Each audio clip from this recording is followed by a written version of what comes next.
Psalm 87, when the earth quakes, the glory of Zion will be revealed, the city of our God. This psalm, or a song, is for the sons of Korah, a psalm or a song which was either composed by the sons of Korah or dedicated to them. Its composition was adaptable as a psalm or a worship hymn.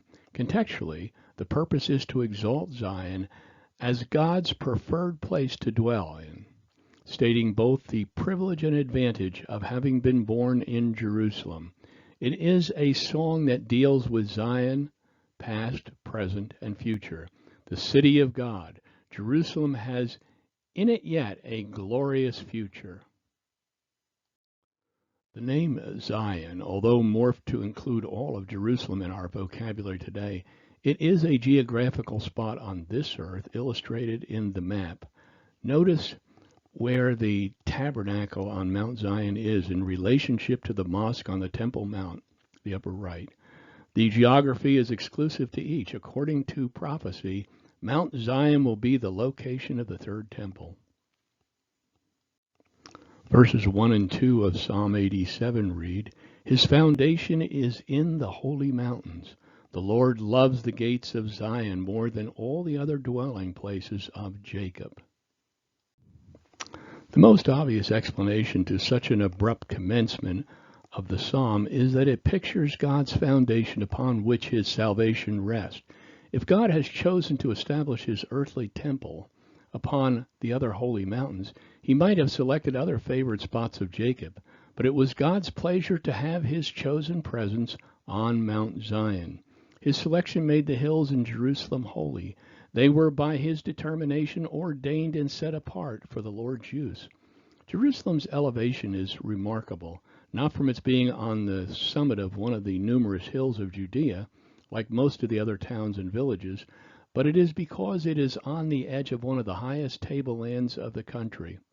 The normal approach to Jerusalem from one side is by a slight descent, but from every other side an ascent that seems unending. Jerusalem is surrounded by hills, and within the city itself there were the hills of Zion, Moriah, and several others.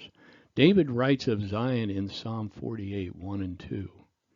Great is the Lord, and greatly to be praised, in the city of our God, in the mountain of his holiness. For situation, the joy of the whole earth is Mount Zion on the sides of the north, the city of the great King. There is coming a day when the area around Jerusalem will become like a level plain, and Jerusalem will stand above all. We will read about this in Zechariah 14:10 and 11, but for context, let's first read verse 4 of the same chapter. On that day his feet will stand on the Mount of Olives, which faces Jerusalem on the east. The Mount of Olives will be split in half from east to west, forming a huge valley, so that half of the mountain will be moved to the north and half to the south. How do we know this is prophecy? Because it hasn't happened yet. Zechariah 14:10 through 11 reads, All of the land from Geba to Rimmon, south of Jerusalem, will be changed into a plain. But Jerusalem will be raised up and will remain on its site, from the Benjamin gate to the place of the first gate to the corner gate, and from the Tower of Hanel to the royal wine presses. People will live there, and never again will there be a curse of complete destruction. So Jerusalem will dwell in security. Scientifically speaking, the Great Rift Valley is a unique topographical feature along which the ground has sunk between the parallel faults. It extends north and south along the Jordan Valley, the Red Sea, and through Africa to the Zambezi River in the southeast. Such tremendous topographical changes would have to be the result of a great earthquake along a unique fault line scarred with signs of Earth's movement. The fault line is regarded by seismologists as a region of great potential earthquake dangers. Zechariah 14:10 indicates that the country south of Jerusalem will be changed into a plain from Geba, 6 miles north of Jerusalem, to Rimmon, 45 miles south of Jerusalem, close to the Dead Sea. That area will be lifted by great subterranean forces to its former elevation prior to the subsidence of this rift valley.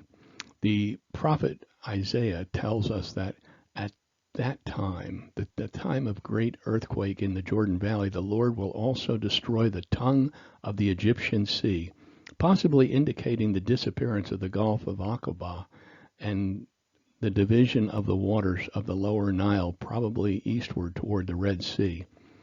The devastating effect on this land of Egypt may be what is described in the metaphoric picture found in Ezekiel 29, 1 through 11.